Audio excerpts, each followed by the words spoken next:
Hello बच्चों, कैसे हो? भीष्म सीरीज में फिर से तुम्हारा स्वागत है। ज़्यादातर चैप्टर्स कवर किए जा रहे हैं, फिजिक्स में भी, मैथ्स में भी, केमिस्ट्री में भी।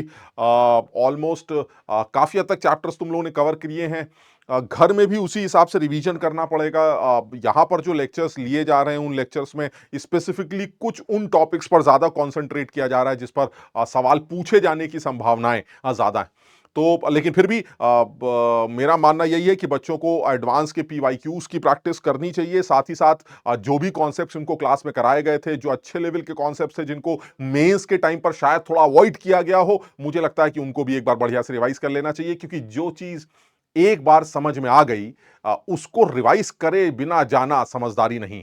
ठीक है ना? तो इसलिए जो भी तुमने क्लास में समझा था, जिस लेवल पर भी डिस्कशन की गई थी, बढ़िया से जो जो चीजें समझ में आई थी उनको एक बार रिवाइज कर लिया जाए और रिवाइज करके उनके ऊपर आए हुए कुछ सवालों की प्रैक्टिस की जाए, प्लस कुछ पुराने सवालों को लगाकर इम्तहान दिया जाए। मुझे लगता है जो बच्चे तैयारी कर रहे हैं, सीधी तैयारी कर रहे हैं, उनका सिलेक्शन जरूर होगा। मैं अपने हर लेक्चर में ये बात जरूर बोल रहा हूं कि एडवांस भी पिछले कई सालों से बहुत सीधा हो गया है। जिस तरह से जैसा कि पहले सोचा जाता था कि भाई एडवांस का पेपर जो है वो कुछ बहुत ही अजीब सा, बहुत मुश्किल सा पेपर बनाया जाता है, जबकि ऐसा बिल्कुल नहीं है। बहुत सीधा पेपर बनाया गया है। जो बच्चे ठीक ठाक तरीके से सीधी तैयारी कर रहे हैं, मुझे लगता है उनके लिए वो पेपर बिल्कुल करने लायक रहेगा।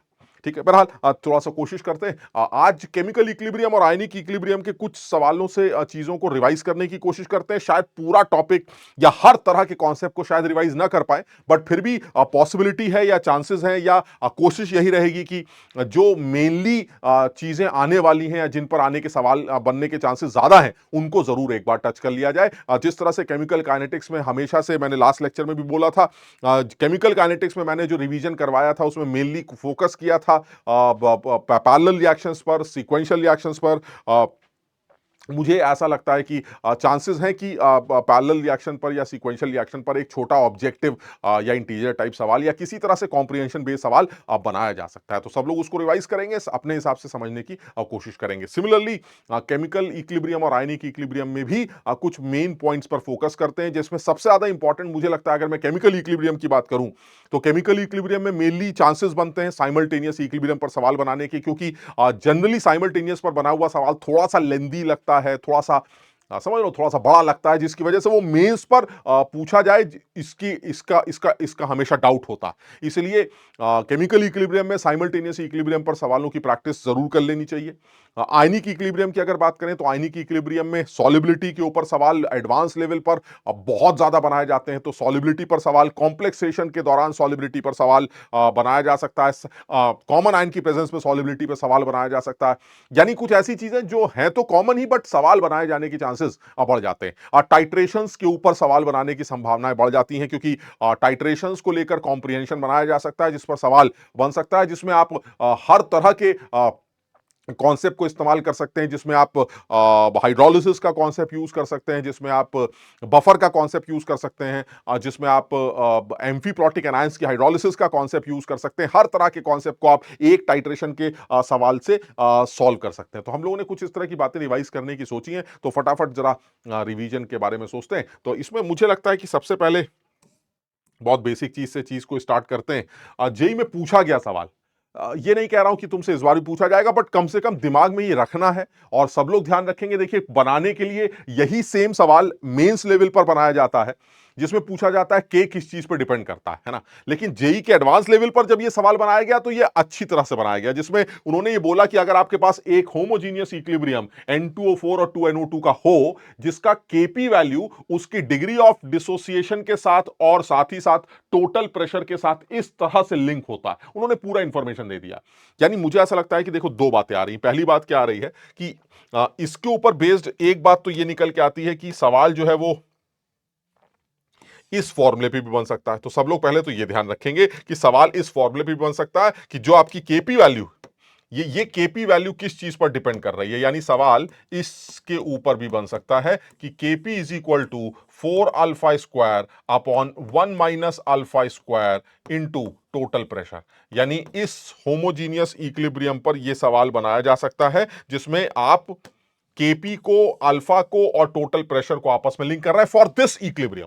यानी N2O4 NO2 वाले इक्विलिब्रियम के लिए अल्फा को, केपी को और पीटी को किस तरह से लिंक किया जा रहा है, इस पर एक न्यूमेरिकल पूछा जा सकता है, पहली बात। दूसरी बात यह है वो कंफ्यूज क्यों कर रहा है? अब कंफ्यूज इसलिए कर रहा है क्योंकि वो ये कह रहा है कि भाई साहब आप देख नहीं पा रहे हैं कि जो केपी है वो अल्फा पे भी डिपेंड करता है, पीटी पे भी डिपेंड करता है। बात तो सही है, केपी पर भी डिपेंड करता है, केपी की वैल्यू अल्फा पर भी डिपेंड करती है और पीटी पे भी डिपेंड करती है। दिखाई तो यही दे रहा है। यही सोच के उसने सवाल बनाया कि पी बढ़ाएंगे तो के बढ़ेगा, ये घटाएंगे तो वो घटेगा, हम बढ़ाएंगे तो तुम बढ़ोगे, तुम बढ़ाओगे तो हम, क्योंकि उसने एक्सप्रेशन दिखाया। अगर ये एक्सप्रेशन ना दिखाता तो बच्चे के दिमाग में क्या आता, यार हमें तो ये बताया केपी टेंपरेचर डिपेंडेंट। अब यहां पर कुछ बच्चे और कंफ्यूज करने के लिए उसने ये एक्सप्रेशन बनाया है और उसने बताया कि देखिए अल्फा को देखने से केपी चेंज होता है, पीटी को चेंज करने से केपी चेंज होता है। तो वो बच्चे को सिर्फ कंफ्यूज करने की कोशिश कर रहा है। केपी के बारे में बताया जाता है कि केपी जो है वो टेंपरेचर डिपेंडेंट। इनफैक्ट पूरी केमिस्ट्री में जितने भी के हैं वो टेम्परेचर पर डिपेंड करते हैं, ज्यादातर के टेम्परेचर पर डिपेंड करते हैं। और ये जो केपी, केसी, केएसपी और हमारा तुम्हारा जितना भी के है वो सब टेम्परेचर डिपेंडेंट है। वो सिर्फ टेम्परेचर पर डिपेंड करता है। किसी भी गिवन इक्विलिब्रियम का इक्विलिब्रियम कांस्टेंट टेम्परेचर को चेंज किए बिना चेंज नहीं किया जा सकता। इसका मतलब ये हुआ सर अल्फा पीटी के साथ खेलते रहिए फर्क नहीं पड़ता। This whole term will be temperature dependent only. यानी आप अल्फा बढ़ा रहे हैं, ठीक है सर बढ़ा दीजिए, उसी हिसाब से पीटी एडजस्ट हो जाएगा, पीटी एडजस्ट करेंगे अल्फा एडजस्ट हो जाएगा, लेकिन केपी हमेशा फिक्स रहेगा इफ टेंपरेचर इज कांस्टेंट। तो इसका मतलब इसमें तो क्लियर है कि सर जो केपी है हमारा वो बेकार की बातों पे डिपेंड नहीं करता है सर, वो हमेशा कांस्टेंट रहता है, वो सिर्फ टेंपरेचर पे डिपेंड करता है। क्लियर है? तो इस चीज का ध्यान रखेंगे। चलिए सर एक और आसान सा सवाल ले लेते हैं।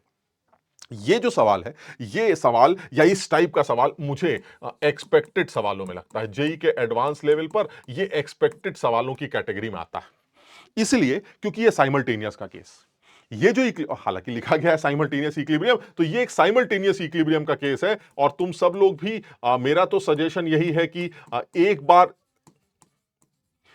जब केमिकल इक्विलिब्रियम रिवाइज कर रहे हो या रिवाइज कर लिया हो तो साइमल्टेनियस के ऊपर कम से कम 2-3 सवाल, अच्छे सवालों की प्रैक्टिस करके जाओ, जिसमें से एक सवाल ये है, एक दो सवाल और भी हैं वो मैं तुम्हें करने के लिए भी दे दूंगा, तुम उनकी भी प्रैक्टिस करना।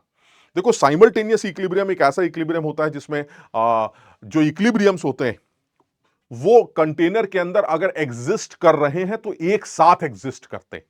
यानी ऐसा नहीं होता कि मेरा एक इक्विलिब्रियम एग्जिस्ट कर रहा है और दूसरा इक्विलिब्रियम अभी एग्जिस्ट नहीं कर रहा है। यानी पहला इक्विलिब्रियम तो बना हुआ है बट दूसरा इक्विलिब्रियम अभी बना नहीं है। बात समझ ना? यानी दूसरी रिएक्शन तो उल्टा सीधा चल रही है बट पहली रिएक्शन इक्विलिब्रियम अटेन कर चुकी है। ये पॉसिबल ही नहीं। साइमल्टेनियस का मतलब है बनेंगे तो एक साथ बनेंगे, डिस्टर्ब होंगे तो एक साथ डिस्टर्ब होंगे। और ऐसा तभी हो सकता है जब आपके पास कोई ना कोई एक स्पीशीज हर रिएक्टेंट हर इक्विलिब्रियम में कॉमन हो, चाहे वो रिएक्टेंट साइड में हो चाहे वो प्रोडक्ट साइड, ताकि अगर एक जगह पर वो स्पीशीज कॉमन हो गई, कांस्टेंट हो गई, तो दूसरी जगह पर भी उस स्पीशीज को कांस्टेंट होना पड़ेगा, क्योंकि वो दो जगहों पर नहीं है, वो एक ही जगह पर है और दो लोगों के साथ इक्विलिब्रियम में एग्जिस्ट करती। यानी कहने का मतलब ये हुआ, अगर मैं इसको इस सवाल को तो अभी मैं करता हूं, इससे पहले अगर मैं इसको इस तरह से समझाने की कोशिश करूं कि मान लीजिए एक इक्विलिब्रियम है, A is in equilibrium with, मान ऐसे बोल देते हैं, A is in equilibrium with suppose B. इसी तरह से मान लीजिए B is in equilibrium with suppose D and C is in equilibrium with A and D is in equilibrium with P and P is in equilibrium with suppose B।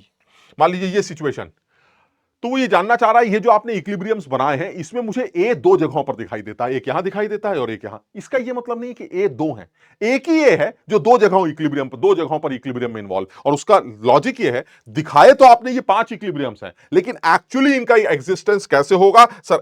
Actually इनका existence कुछ ऐसा है कि ए जो है वो B के साथ इक्विलिब्रियम बना रहा है, बिल्कुल सही, और जो B है वो आपका D के साथ इक्विलिब्रियम बना रहा है। बहुत बढ़िया सर, B जो है वो आपका D के साथ इक्विलिब्रियम बना रहा है। चलिए मान लेते हैं जो D है, जो C है वो A के साथ इक्विलिब्रियम बना रहा है। चलिए ये भी मान लेते हैं, C और A भी आपस में इक्विलिब्रियम बना रहे हैं।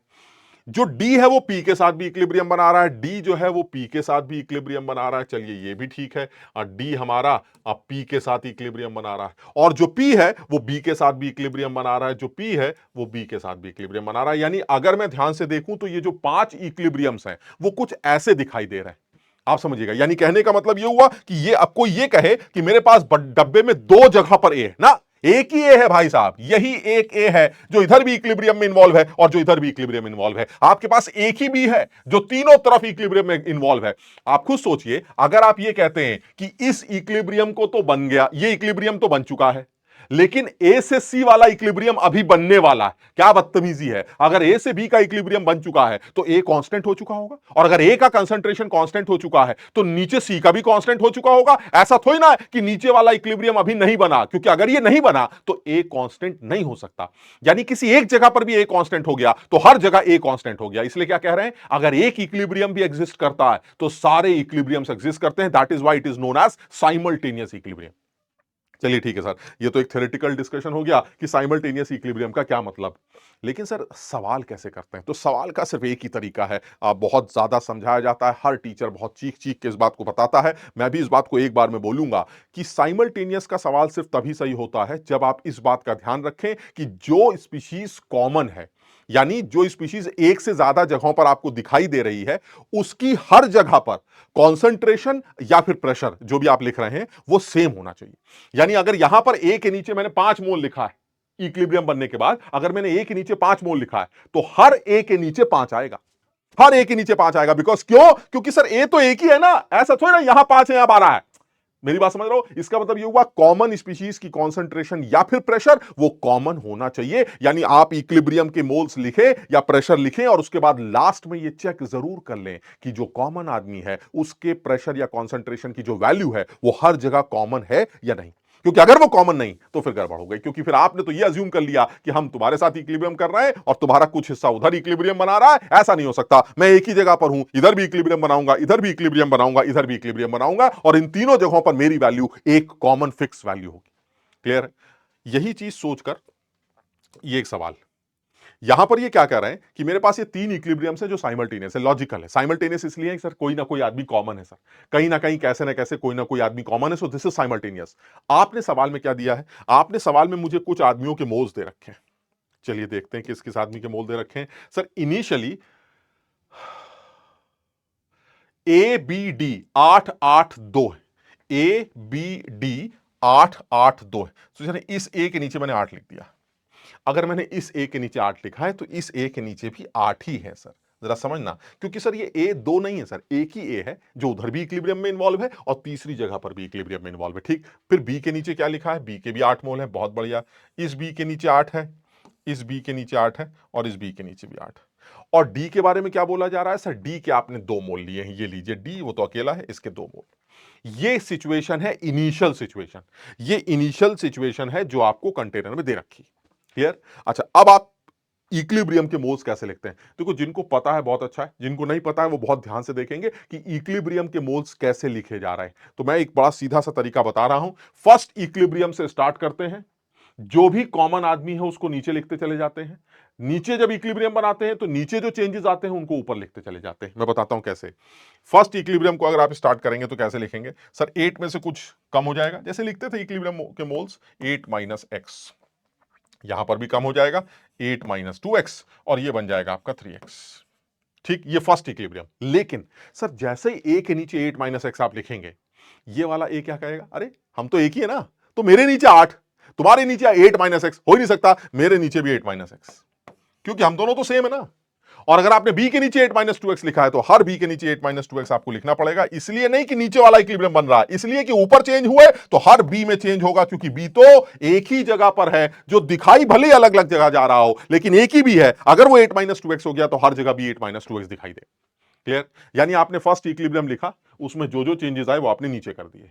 अब आप सेकंड इक्विलिब्रियम पर आते हैं। सेकंड इक्विलिब्रियम कैसे बनेगा सर, नीचे कुछ माइनस होगा, चलिए सर यहां से कुछ माइनस करते हैं, यहां से कुछ माइनस करते हैं, ये लीजिए माइनस वाई, यहां से भी कुछ माइनस होगा माइनस वाई, और ये कुछ बन जाएगा 2y। बहुत बढ़िया। लेकिन जैसे ही आपने b के नीचे y माइनस किया, हर b के नीचे y माइनस हो जाएगा, यहां भी माइनस हो जाएगा और यहां भी माइनस हो जाएगा। बिल्कुल सही।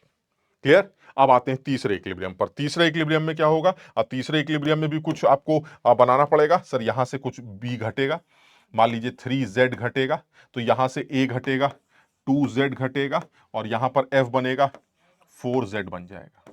लेकिन अगर आपने ए के नीचे -2z किया तो हर ए के नीचे -2z हो जाएगा। सर जो नीचे हुआ वो ऊपर हुआ, जो ऊपर हुआ वो नीचे हुआ। यहां पर आपने 3z घटाया है तो हर बी के नीचे आपको 3z घटाना पड़ेगा।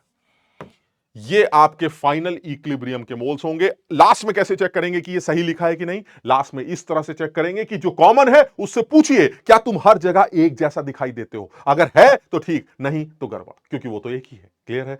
ए के नीचे 8 - x - 2z है, 8 - x - 2z है, बिल्कुल सही। बी के नीचे 8 2x y 3z है, 8 2x y 3z है, 8 2x y 3z है, बिल्कुल मस्त है सर। कॉमन आदमी बिल्कुल एक जैसे, बिल्कुल सही लिखा है आपने। फिर मैं बोलूंगा पहले इक्विलिब्रियम से स्टार्ट करेंगे, जो जो चेंजेस हुए वो नीचे लिखते चले जाएंगे। फिर नीचे वाले इक्विलिब्रियम पर आएंगे, जो जो चेंजेस हुए वो ऊपर लिखते चले जाएंगे। सर लास्ट में एक बार चेक कर लेंगे जो कॉमन आदमी है वो कॉमन है या नहीं। क्लियर? सर ये मेरे इक्विलिब्रियम के मोल्स। अब सवाल पर आते हैं। सवाल ये कहता है कि यार मैंने तो ये देखा था कि इक्विलिब्रियम पर जो हमारे मोल्स हैं सी ई और एफ के, वो तो 3 दे रखे हैं और 2 दे रखे हैं और 4 दे रखे हैं इक्विलिब्रियम पर। मैंने कहा अच्छा, 3 2 4 दे रखे हैं, मेरे तो 3x 2y 4z आ रहे हैं इक्विलिब्रियम पर। वो कह रहा तो फिर बराबर कर दो ना। इसका मतलब ये हुआ कि फिर तो हम इनको बराबर ही कर देंगे। यानी 3x की वैल्यू इनडायरेक्टली क्या दे रखी है? 3 दे रखी। 2y की वैल्यू 2 दे रखी और 4z की वैल्यू 4 दे रखी। ये हमें ऑलरेडी सवाल में दे रखा है। इससे क्या पता चल गया? सर इससे x y z की वैल्यू पता चल गई। सवाल खत्म हो गया, खेल खत्म, पैसा हजम। यानी x y z की बात करें तो यहां से x की वैल्यू क्या निकल के आ रही है? x की वैल्यू 1। y की वैल्यू क्या निकल के आ रही है? y की वैल्यू 1। और z की वैल्यू क्या निकल के आ रही है? z की वैल्यू 1। और अगर x y z पता चल गया तो ऐसे में सर आप सब लोगों के इक्विलिब्रियम मोल्स निकाल लेंगे। यानी एक्स वाई जेड की वैल्यू पुट करिए, हर आदमी का इक्विलिब्रियम मोल आ जाएगा। और मोल आते ही आप इनका केसी डिफाइन कर सकते हैं, क्योंकि वॉल्यूम 1 लीटर है तो जितने मोल्स आएंगे वही कंसंट्रेशंस बन जाएंगी और आप केसी के एक्सप्रेशन में पुट करके आसानी से केसी निकाल सकते हैं। बस इस बात का ध्यान रखना, अगर वॉल्यूम 1 लीटर की जगह 2 लीटर होता तो जल्दबाजी में गलती मत करना। मतलब समझ लो, जैसे एक केसी निकाल के देख लेते हैं। इस ए के मोल्स कितने होंगे जरा चेक करके बताओ। ए के जो मोल्स होंगे वो हो जाएंगे 8 - 3 है ना, तो ये 5 हो गए, इसके 5 मोल हो गए।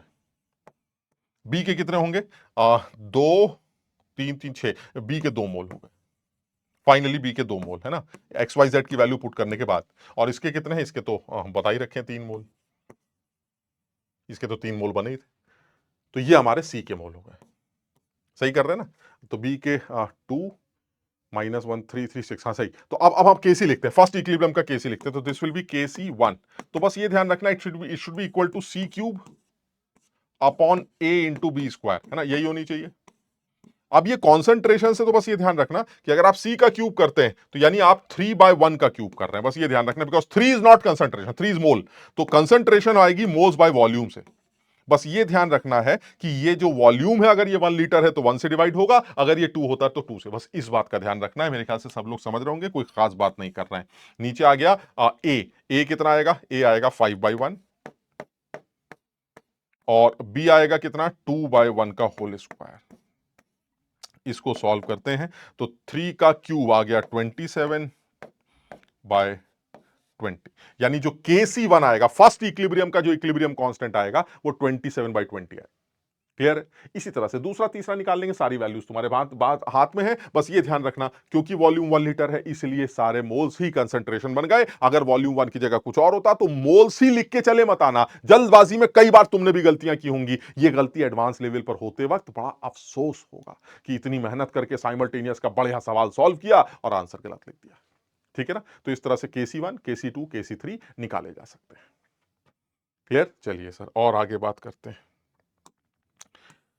एक सवाल और ले लेते हैं। ये भी जेई में पूछा गया सवाल है, हालांकि एज सच कोई बहुत बड़ी बात नहीं है, बट फिर वही है कि वो इनडायरेक्ट वे में कुछ ना कुछ करते रहते हैं। आप समझिए बात को, इनडायरेक्ट वे में चीजों को फंसाते रहते हैं। वो ये कहना चाह रहा, हाइड्रोलिसिस का जो रेट है मिथाइल एसीटेट का, वो वीक एसिड के केस में 1/100th है as compare to strong acid. तो इसका मतलब ये हुआ कि अगर जो उन्होंने इंफॉर्मेशन दे रखी है वो तो ये दे रखी है कि rate in weak acid environment is equal to 1/100th of rate in strong acid environment.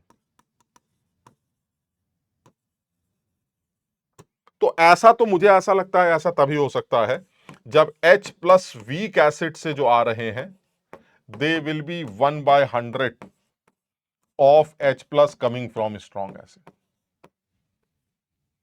और अगर ऐसा है फिर तो सवाल ही खत्म हो गया, क्योंकि स्ट्रॉन्ग एसिड से आने वाले जो H प्लस होंगे 1 मोलर अगर आप हैं तो स्ट्रॉन्ग एसिड से आने वाले जो H प्लस होंगे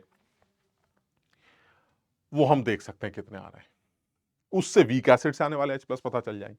यानी H प्लस की जो कॉन्सेंट्रेशन है वो साफ दिखाई देता है कि अगर आप स्ट्रॉन्ग एसिड की बात करें तो वो 1 मोलर है। तो इसका मतलब ये हुआ वीक एसिड से आने वाले जो H प्लस होंगे वो 1/100 इंटू 1 होंगे, दैट इज 0.01।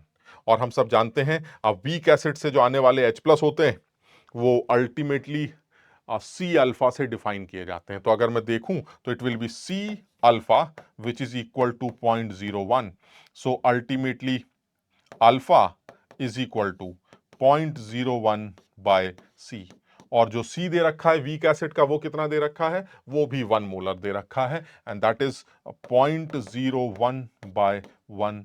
ये आपकी अल्फा की वैल्यू आ गई। और अल्फा इतना छोटा है तो बेमानी करने में कोई बुराई नहीं है। अगर आपको के निकालना है तो K is equal to C alpha square where C is 1 and alpha is 0.01 का whole square and this must be equal to 10⁻⁴। तो अगर आप के निकालना चाहते हैं तो वो 10⁻⁴ आ जाए। आसान सवाल था, बिल्कुल आसान सवाल। क्लियर? ठीक, चलिए। ऐसा भी हो सकता था कि जो अल्फा की वैल्यू है वो अल्फा की वैल्यू 0.01 ना आती, ऐसी वैल्यू आती जिसको आप नेग्लेक्ट नहीं कर सकते 1 के रेस्पेक्ट में। तो ऐसे में फिर आपको पूरी क्वाड्रेटिक इक्वेशन बनानी पड़ती। और तुम्हें याद होगा एक क्वाड्रेटिक इक्वेशन के की वीक एसिड्स के केस में बनती है C alpha square upon 1 minus alpha. तो इस पूरी क्वाड्रेटिक को सॉल्व करके आप के की वैल्यू निकाल भी सकते थे। ठीक, चलिए और आगे बात करते हैं।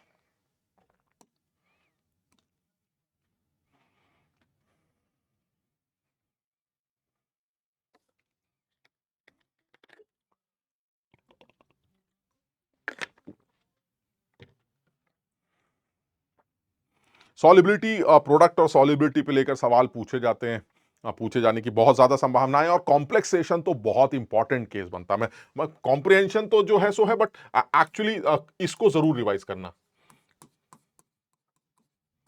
कॉम्प्लेक्सेशन का जो केस है डिसोल्यूशन का,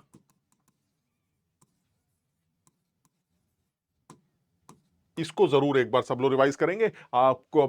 कभी कभी सॉल्ट्स के डिसोल्यूशन ऐसे सॉल्यूशंस में किए जाते हैं जहां पर कॉम्प्लेक्स फॉर्मेशन के चांसेस हैं। तो ऐसे में उनकी सॉल्युबिलिटी पर क्या असर पड़ता है इस बात का सब लोग ध्यान दें। तो जैसे आप इस सवाल की भी बात करें तो यहां देखो उसने पहले सवाल में तो एकदम साफ बोला कि देखिए कॉम्प्लेक्सेशन वगैरह का कोई मतलब ही नहीं। तो फिर तो बात ही खत्म हो गई। जब कॉम्प्लेक्सेशन से कोई लेना देना ही नहीं है तो फिर तो एजीसीएन की सॉल्युबिलिटी बिल्कुल सीधे तरीके से निकल आएगी, जैसे आप हर बार करते थे।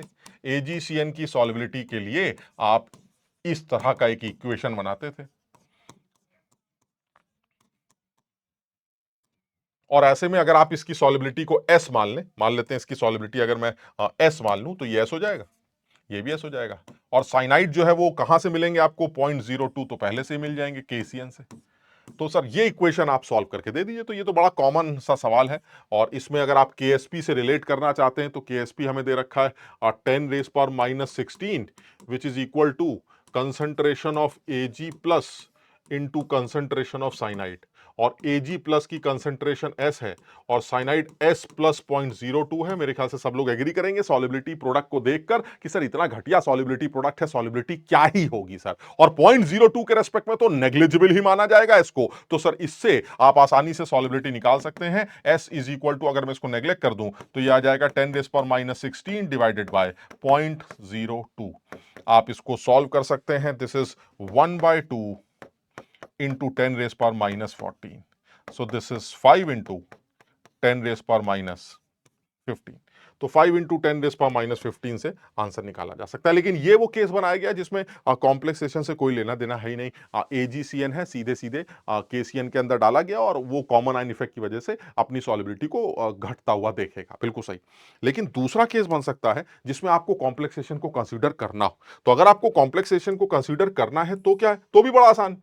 अगर मैं कॉम्प्लेक्सेशन को कंसीडर करना चाहता हूं तो भी बहुत आसान है। क्यों? क्योंकि अब जो AgCN होगा वो साइनाइड के साथ कॉम्प्लेक्स बना है, और इस साइनाइड के साथ जो कॉम्प्लेक्स बनेगा वो पुराना कॉम्प्लेक्स है, तुम लोगों ने कोऑर्डिनेशन के अंदर भी पढ़ा, ये हमारा कॉम्प्लेक्स बनेगा।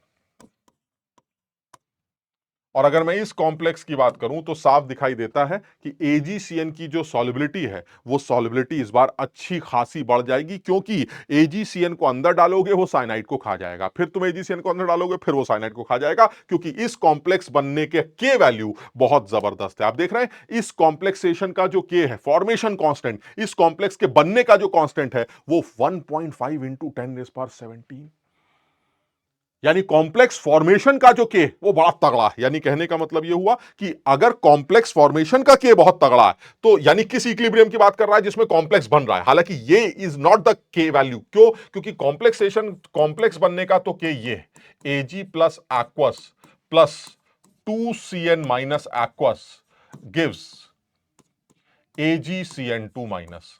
सर ये है कॉम्प्लेक्स फॉर्मेशन का के, this is the formation constant of के, जो कि बहुत बड़ा दे रखा है।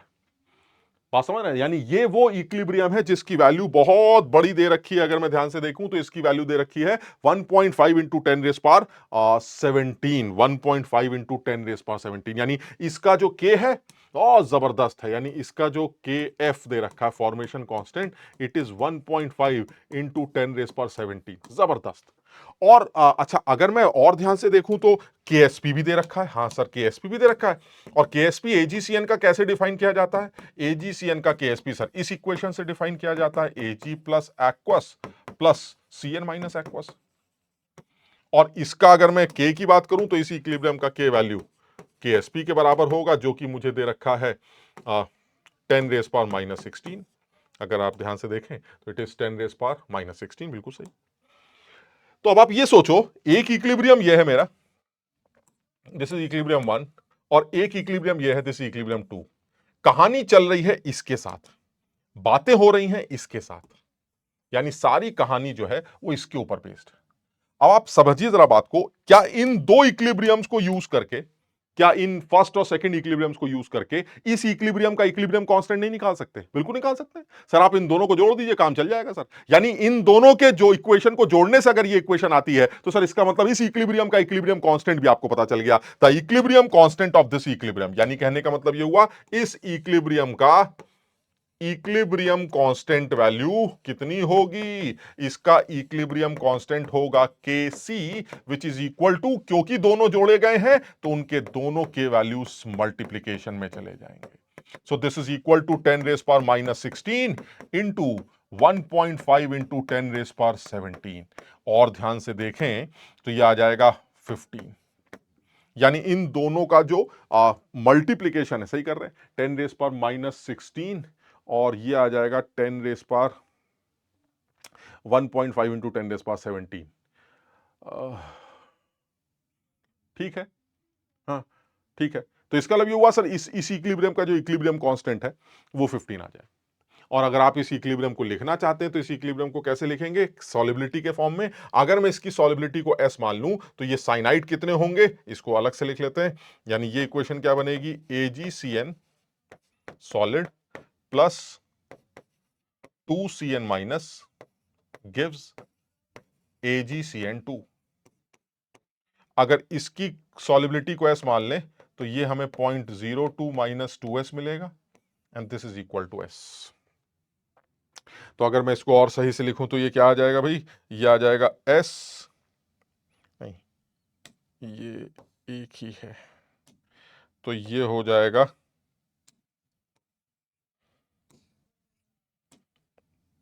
0.02 माइनस S। तो इसका मतलब ये हुआ S upon 0.02 minus S is equal to 15। जरा जल्दी से इसको सॉल्व करो, कितना आ जाएगा भाई?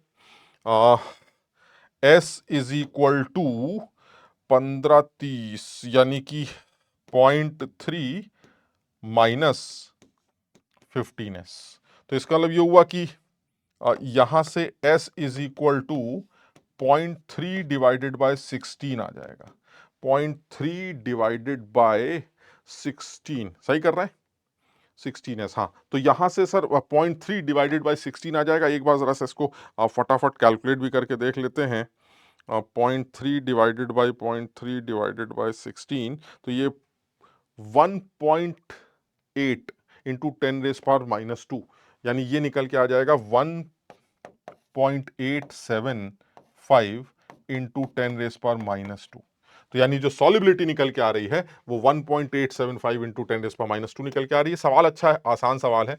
बस ये कि इंपॉर्टेंट सिर्फ इतना था कि कॉम्प्लेक्सेशन के केस में सॉलिबिलिटी एजीसीएन की अच्छी खासी बढ़ गई। आपने देखा जो पहले आपने सॉलिबिलिटी एजीसीएन की निकाली थी वो कॉमन आयन की प्रेजेंस में कितनी सड़ी हुई निकल के आ रही थी 10⁻⁻15, लेकिन जब आप कॉम्प्लेक्सेशन की बात कर रहे हैं तो इसकी सॉलिबिलिटी कई गुना इंक्रीज कर गई। और लॉजिकल है कि जैसे जैसे एजीसीएन घुलता जाएगा वैसे वैसे एजीसीएन से निकल के आने वाले जो एजीसीएन है वो फॉरेन सोल्यूशन में पड़े साइनाइड के साथ जोड़कर कॉम्प्लेक्सेशन शो करता रहेगा। तो इसके लिए एजीसीएन घुलता जाएगा, साइनाइड खत्म होता जाएगा, एजीसीएन घुलता जाएगा, साइनाइड खत्म होता जाएगा, बहुत घुल जाएगा, इसमें कोई दो राय नहीं। क्लियर, समझ में आया? चलिए सर और एग्जाम्पल ले लेते हैं, कुछ एक आध सवाल और। ये देखिए सर, ये जेई में पूछा गया एक सवाल ले लेते हैं।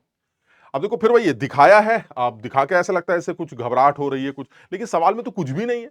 सवाल में कुछ भी नहीं है सर। वो जो डायरेक्ट इंफॉर्मेशन जेई के मेंस में मिलती थी वो डायरेक्ट इंफॉर्मेशन ना देकर सर थोड़ा सा पिक्टोरियल फॉर्म में दे देते हैं, कुछ अलग फॉर्म में दे देते हैं। अब यहां पर देखो इक्विलिब्रियम को दिखाया गया है। T1 टेम्परेचर पर ये रिएक्शन जो प्रोडक्ट है हमारा उसका अमाउंट बढ़ता जा रहा है और कांस्टेंट हो गया। किस टेम्परेचर पर? T1 पर कितना हो गया? 4।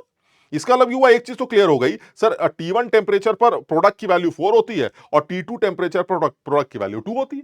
इस इंफॉर्मेशन के लिए उसने ग्राफ बनाया। तो क्या बेवकूफी है सर, बड़ा सीधा सा सवाल है। यानी अगर मैं सीधी सी बात करूं तो ए पी में कन्वर्ट हो रहा है, ठीक है, ए पी में कन्वर्ट हो रहा है। तो अगर ए पी में कन्वर्ट हो रहा है, अगर ए पी में कन्वर्ट हो रहा है तो ये आपका इक्विलिब्रियम, ठीक है। चलिए ए की वैल्यू शुरू में कितनी है सर? ए की वैल्यू आपने दे रखी है 6 मोल्स, यानी ये 6 है और ये 0 है। फिर ये 6 माइनस एक्स हो जाएगा और ये एक्स हो जाएगा, ठीक। तो अगर मैं T1 टेम्परेचर की बात करता हूं तो T1 टेम्परेचर पर एक्स की वैल्यू कितनी है सर? T1 टेम्परेचर पर एक्स की वैल्यू 4, यानी पी कितना बना? 4 बना। तो यानी एक्स की वैल्यू 4 है, तो ए कितनी है?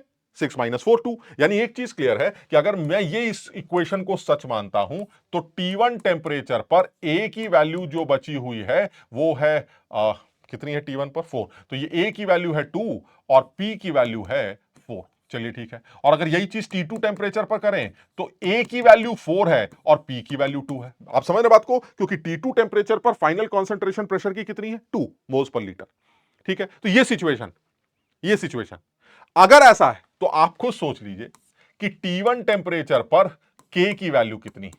T1 टेम्परेचर पर K की वैल्यू है 2/4, समझ लो P बाई ए, तो 2/4, यानी T1 टेम्परेचर पर K की वैल्यू 1/2 है और T2 टेम्परेचर पर K की वैल्यू 4/2 है, दैट इज 2। क्लियर?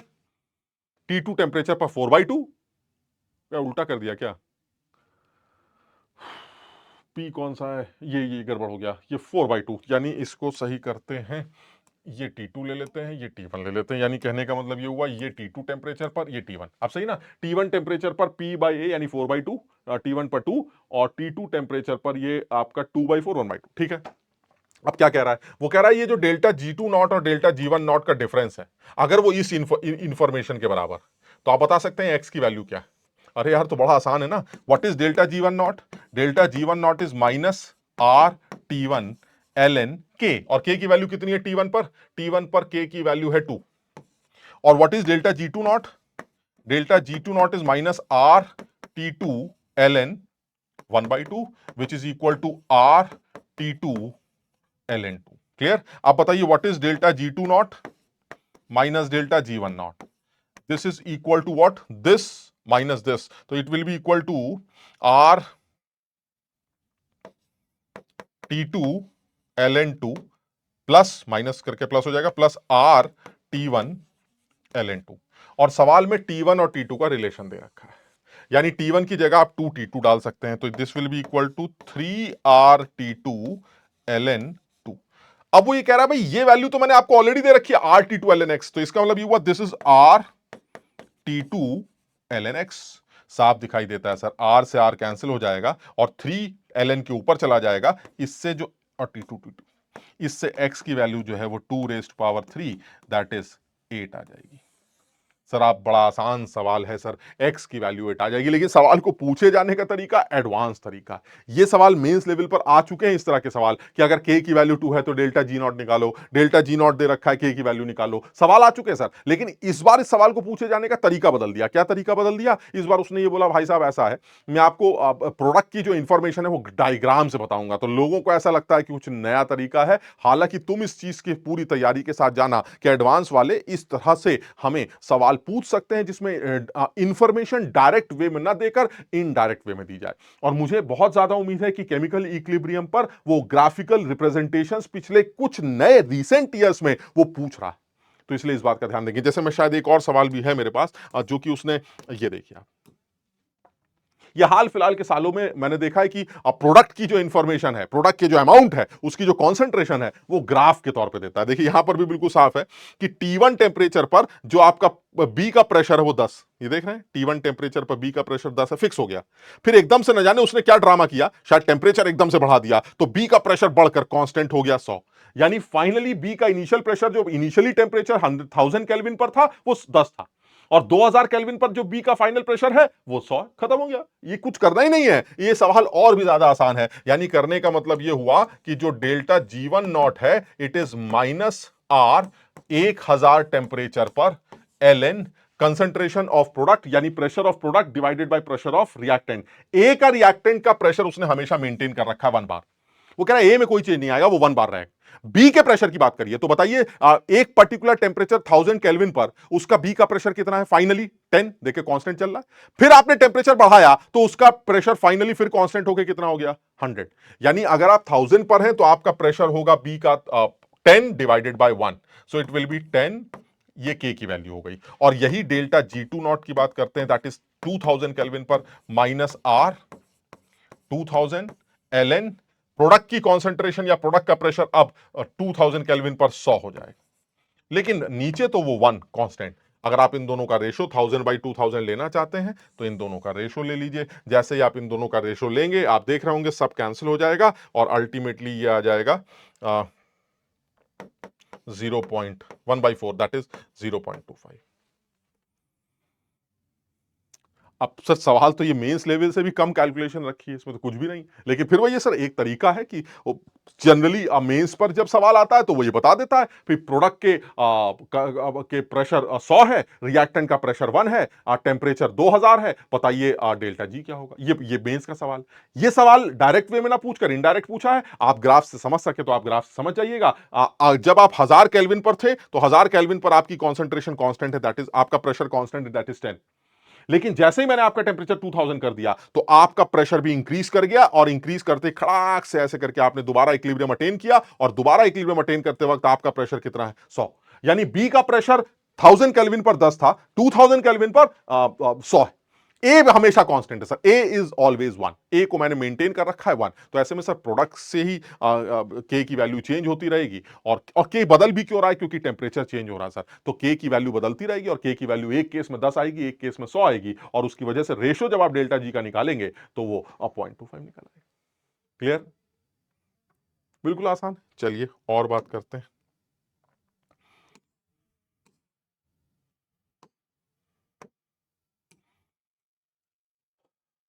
ये भी केमिकल इक्विलिब्रियम पर पूछे गए सवालों में आता है, और मुझे ऐसा लगता है कि इस तरह के सवाल उसने अक्सर एडवांस लेवल पर पूछे। एक बेईमानी का प्रोसेस है, एक ऐसा प्रोसेस है जिसमें कभी-कभार कुछ चालबाज़ी दिखानी पड़ती है या कुछ अलग तरह से सोचना पड़ता है। तो मुझे ऐसा लगता है कि सवाल बहुत सीधे होते हैं, बट आपको सवाल करते वक़्त कहीं न कहीं उसको सॉल्व करने में परेशानी देखने को मिलती। तो जैसे इस सवाल में भी अगर मैं ध्यान से देखूँ तो रिएक्शन उसने साफ लिख रखी है कि Fe2+ सल्फाइड के साथ जुड़कर FeS बना रहा है। बिल्कुल क्लियर रिएक्शन। और Fe2+ कितना है वो भी दे रखा है, सल्फाइड कितना है वो भी दे रखा है, और मजे की बात क्या है इक्विलिब्रियम का। अबे तो यार इससे ज्यादा आसान सवाल क्या होगा, इस रिएक्शन का इक्विलिब्रियम कांस्टेंट दे रखा है, इन दोनों के इनिशियल कंसंट्रेशन दे या मोल्स दे रखे हैं, आपसे पूछा जा रहा है इनके फाइनल मोल्स क्या होंगे। तो सर ये तो बचपन में किया हमने, इसमें नया क्या है? दिक्कत ये है कि इसको सॉल्व करने में टाइम लगता है, इसको सॉल्व करके निकालने में दिक्कत आती। तो एक बार मैं करके देखता हूं कि इसमें करना क्या है। तो ये कह रहे हैं कि भाई मेरे पास एक Fe+2 है, एक्वस, साथ मेरे पास सल्फाइड आयंस हैं, इन दोनों के मिलने से ये प्रोडक्ट बन रहा है, दैट इज एफईएस। चलिए ठीक, अब कौन कितना दे रखा है वो भी देख लेते हैं। अब देखो, जल्दबाजी में गलती करने का पहला स्कोप तो यही आ गया कि 0.06 मोलर Fe2 प्लस है और 0.2 मोलर सल्फाइड है, तो बच्चा यहां 0.06 और 0.2 रख देगा इनिशियल। जबकि उसने कहा है कि मैंने इन दोनों के इक्वल वॉल्यूम्स को मिलाया है, तो अगर इन कॉन्सेंट्रेशंस के इक्वल वॉल्यूम को मिलाओगे तो इन दोनों की कॉन्सेंट्रेशंस हाफ हो जाएंगी, क्योंकि वॉल्यूम डबल हो जाएगा। यानी इंडिविजुअली दे आर 0.06 एंड 0.2, कोई शक नहीं, लेकिन जब ये इक्वल अमाउंट में मिलेंगे तो इनकी जो कॉमन कॉन्सेंट्रेशंस होंगी, इंडिविजुअल कॉन्सेंट्रेशंस होंगी कॉमन एनवायरमेंट में, वो आधी हो जाएंगी, बिकॉज वॉल्यूम डबल हो चुका होगा। 10 लीटर मेरा, 10 लीटर तुम्हारा, तो वॉल्यूम हो गया 20 लीटर। क्लियर है? सवाल ऐसे भी बन सकता था, दोनों लोगों के अलग अलग वॉल्यूम दे दिए जाएं और उसके बाद आप नई कॉन्सेंट्रेशंस दोनों लोगों की कैलकुलेट करें, M1V1 upon M2 M1V1 plus, ड्रामेबाजी करके। अब लेकिन फिर वो उतना अच्छा नहीं है, क्यों? क्योंकि उसमें क्योंकि वॉल्यूम गिवन है, तो हो सकता है बच्चे को स्ट्राइक कर जाए कि अरे यार वॉल्यूम गिवन है तो M1V1 upon M2 V2 V1 plus V2, ये सब ड्रामेबाजी करनी पड़ेगी। यहां पर उसने छोटा सा लिख दिया इक्वल वॉल्यूम, बस बच्चे के दिमाग से स्लिप हो गया, इक्वल वॉल्यूम उसने पढ़ा ही नहीं, भूल गया। ऐसे में वो सीधे सीधे इनकी कॉन्सेंट्रेशन क्या ले लेगा, 0.06 और 0.2। तो ये अच्छा तरीका है सवाल पूछने का। तो दैट मींस एक्चुअली इनकी कॉन्सेंट्रेशंस होनी कितनी चाहिए, एक्चुअली इनकी कॉन्सेंट्रेशंस आधी होनी चाहिए, तो Fe+3+2 जो है वो 0.3 होना चाहिए और सल्फाइड की कॉन्सेंट्रेशन हाफ 0.1 होनी चाहिए, और ये तो 0 है। ये इनिशियल सिचुएशन है, this is T is equal to 0। Clear? अब जब इक्विलिब्रियम अटेन करेंगे तो क्या हो? जब आप इक्विलिब्रियम के टाइम पर आएंगे तो साहब हमारे घट जाएंगे, ये भी साहब हमारे थोड़े से घट जाएंगे, और ये साहब हमारे जो बनने होंगे बन जाएंगे। सर ये आपके इक्विलिब्रियम की कॉन्सेंट्रेशंस है, सबसे पहले तो ये समझो। क्लियर है? अब अगर ये इक्विलिब्रियम की कॉन्सेंट्रेशंस और केसी दे रखा है, फिर करना तो कुछ है ही नहीं सर। आप सीधे सीधे केसी का एक्सप्रेशन लिख दीजिए। केसी इज इक्वल टू, सॉलिड है तो ये तो लिखा ही नहीं जाएगा, divided by concentration of Fe+2 into concentration of sulphide. और Fe+2 की जो कॉन्सेंट्रेशन है वो कितनी है सर? वो है 0.03 माइनस एक्स, और दूसरे वाले की है 0.1 माइनस एक्स। सर ये कॉन्सेंट्रेशन है, केसी ऑलरेडी दे रखा है, आप यूज करके एक्स की वैल्यू सॉल्व कर सकते हैं। और केसी कितना है? 1.6 इंटू 10⁻17।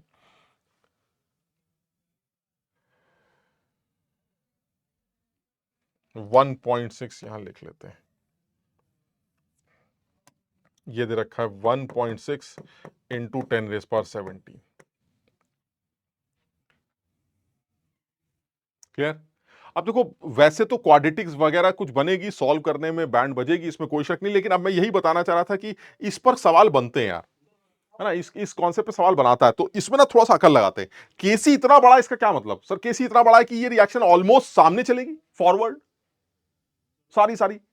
तो सर इन दोनों में जो लिमिटिंग रेजेंट है वो खत्म हो जाएगा, और साफ दिखाई देता है लिमिटिंग रेजेंट Fe, तो इसके अलावा Fe+2 खत्म हो जाएगा सर। बेमानी बेमानी है, बेमानी। खत्म कैसे हो जाएगा सर? अगर ये खत्म हो गया तो ये जीरो हो जाएगा, ये जीरो हो गया तो के की वैल्यू इनफाइनाइट होनी चाहिए। इनफाइनाइट नहीं है सर, बड़ी है लेकिन इनफाइनाइट तो नहीं है। तो हम बेमानी क्या कर रहे हैं? हम बेमानी ये कर रहे हैं कि मान लो ये खत्म हो जाएगा, मान लो कि ये खत्म हो जाए, सिर्फ मानो।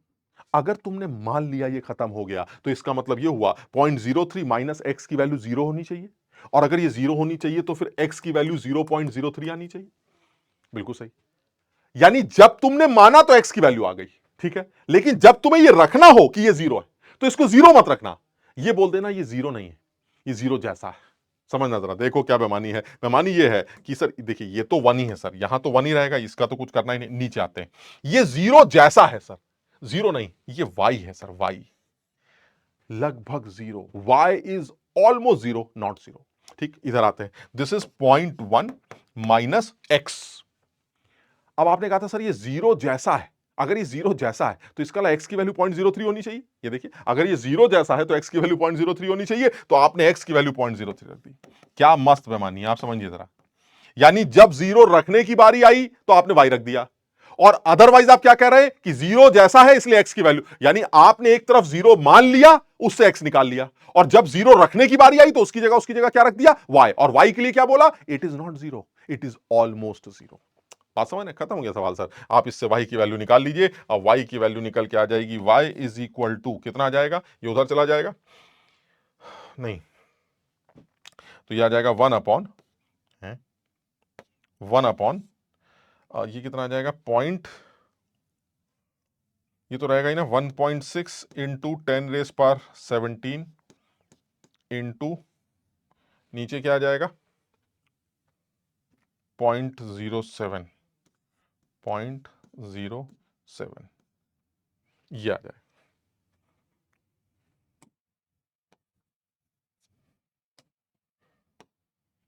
ये आएगा आपका कंसंट्रेशन।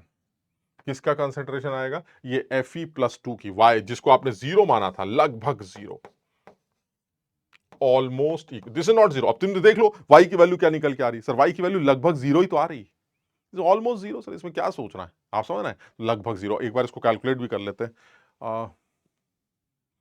एक बार चेक करो कहीं कुछ गलत तो नहीं किया।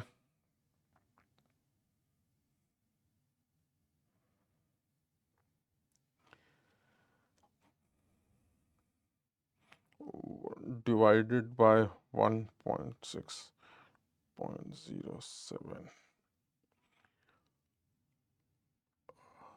8.92 यानी 8.93 इंटू ये आ रहा है 8.93 इंटू 10⁻⁻17 मोलर। तो मुझे जो आंसर देना था वो 10⁻⁻17 के ऑर्डर का देता, सो y इज इक्वल टू 8.93। तो यहां पर y की वैल्यू क्या रखेंगे 8.93। अदरवाइज आप सॉल्व करते रह जाते, आप समझ रहे, क्वाड्रेटिक बनाते। अगर आप ये बेमानी नहीं करते तो क्या करते सर, इनको मल्टीप्लाई करते, क्वाड्रेटिक बनता, पंडित धराचार श्रीधराचार मेथड लगाते, उससे मुसीबत है यार। अकलमंदी देखिए सर, बेमानी कितनी खूबसूरत है, इतना बड़ा के इसका मतलब रिएक्शन फॉरवर्ड चलेगी, सिर्फ फॉरवर्ड चलेगी, पूरी खत्म हो जाएगी, पूरी खत्म हो जाएगी, मतलब सर ये जो लिमिटिंग है वो खत्म हो जाएगा, तो ये लिमिटिंग खत्म हो जाएगा, खत्म होगा नहीं, मान लेते हैं खत्म हो जाएगा। तो जैसे ही आपने माना कि खत्म हो जाएगा, इसकी वैल्यू आ गई, क्लियर है। और जब आपने ये रखने की बारी आई कि भाई यहां पर तो 0.03 माइनस एक्स की वैल्यू भी रखनी पड़ेगी, जिसको आप जीरो बोल रहे हैं, तो आप जीरो नहीं रख सकते, आप क्या बोलेंगे, आप इसकी वैल्यू को वाई रख दीजिए जो कि जीरो जैसा है, जिसको जीरो मानकर एक्स की वैल्यू ऑलरेडी निकाल चुका हूं मैं 0.03। मेरी बात सब लोग समझ रहे हैं? तो यानी वाई इसको जीरो मान लो, उससे एक्स आ जाएगा, और जब जीरो रखने की बारी आए तो उसको जीरो ना रखकर वाई रख दो, और क्या बोलो, वाई जीरो नहीं, जीरो जैसा है, उससे वाई सॉल्व कर लो, खत्म। मस्त बेमानी। तो इस बात का ध्यान रखेंगे, ये एक्सपेक्टेड सवाल है, इस तरह की बेमानी जिस पर जेई सवाल बनाता है, और पहले भी उस पर सवाल बना चुका है, तो इस बेमानी पर वो सवाल पूछ सकता है। जब के की वैल्यू बहुत बड़ी हो, कॉम्प्लेक्सेशन के केस हो, या इस तरह का कोई इक्वेशन जिसमें प्रेसिपिटेशन के चांसेस हो, ऐसे में सर के की वैल्यू अगर बहुत बड़ी दे रखी है तो आप समझ लीजिएगा मस्त बेमानी काम आती है, जिसमें कैलकुलेशंस बिल्कुल खत्म हो जाती है। क्लियर? चलिए और बात करते हैं।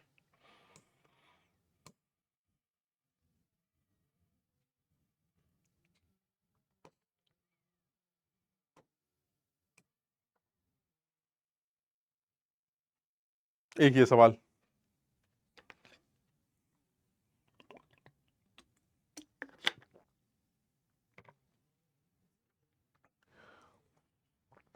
ये टाइट्रेशन से रिलेटेड सवाल है ना। इसमें सवाल में क्या है कि एक फ्लास्क है जिसमें उसने 50 ml 1 मोलर Na2CO3 भर रखा है, और ऊपर से HCl के साथ उसको टाइट्रेट कर रहा है, टप टप टप टप HCl गिरता जा रहा है। आपको बताना है उन तमाम पॉइंट्स पर सोल्यूशन की पीएच क्या होगी, फ्लास्क की पीएच क्या होगी जब इतना HCl गिरेगा। बात समझ रहे हो? साथ में साथ उसने ये भी बता रखा है कि H2CO3 की दो के वैल्यूज होती हैं, एक K1 है, एक K2 है, K1 बड़ा होता है, K2 छोटा होता है, वो सब उसने सवाल में वैल्यूज दे रखी। ठीक, तो मैंने कहा भाई ठीक है, सवाल तो आसान लगता है, बहुत ज्यादा मुश्किल नहीं है, लेकिन कॉन्सेप्ट क्या है वो देख लेते हैं। तो मुझे ऐसा लगता है इस सवाल में करना क्या है, ये उसने बीकर दे रखा है, यानी इस बर्तन में उसने ऑलरेडी क्या भर रखा है, इस बर्तन में उसने 50 ml 1 मोलर Na2CO3 भर रखा है, और इसको टाइट्रेट कर रहा है किसके साथ, इसको टाइट्रेट कर रहा है वो HCl के साथ, 1 मोलर HCl के साथ, 1 मोलर ये ना, 1 मोलर HCl के साथ टाइट्रेट कर रहा है, 1 मोलर HCl, बहुत बढ़िया। अच्छा, के की क्या वैल्यूज दे रखी हैं वो भी मैं यहां मेंशन ही कर लेता हूं। जो के की वैल्यूज हैं वो 4 10⁻⁻6 2.5 10⁻11, यानी जो के की वैल्यू दे रखी है वो क्या दे रखी है, K1 दे रखा है, वो दे रखा है 4 10⁻6, और K2 दे रखा है 2.5 इंटू 10⁻11। ये किसके के हैं भाई, ये हमारे इस कार्बोनिक एसिड के हैं, H2CO3 के दो के वैल्यूज हैं, K1 एंड K2। चलिए ठीक, अब सवाल क्या है? सवाल ये कि सर ऊपर से सबसे पहले तो ये बताइए, जब ऊपर से HCl गिरेगा ही नहीं, यानी फर्स्ट पार्ट क्या है? फर्स्ट पार्ट है आपका 0 ml है, कहां गया? फर्स्ट पार्ट है आपका 0 ml HCl गिरेगा, तो इसका ऊपर से HCl गिरा ही नहीं, तो फ्लास्क की पीएच क्या होगी? तो देखिए पहला पार्ट तो आसान लगता, जब ऊपर से वो गिरा ही नहीं तो इसका मतलब ये हुआ सर इसी बर्तन की पीएच निकालनी है, इसी बर्तन की पीएच कैलकुलेट करनी है। तो जब आप फर्स्ट पार्ट की बात करते हैं यानी 0 ml HCl गिरा, तो यानी जो अगर मैं फर्स्ट पार्ट की बात करूं तो फर्स्ट पार्ट क्या कहता है?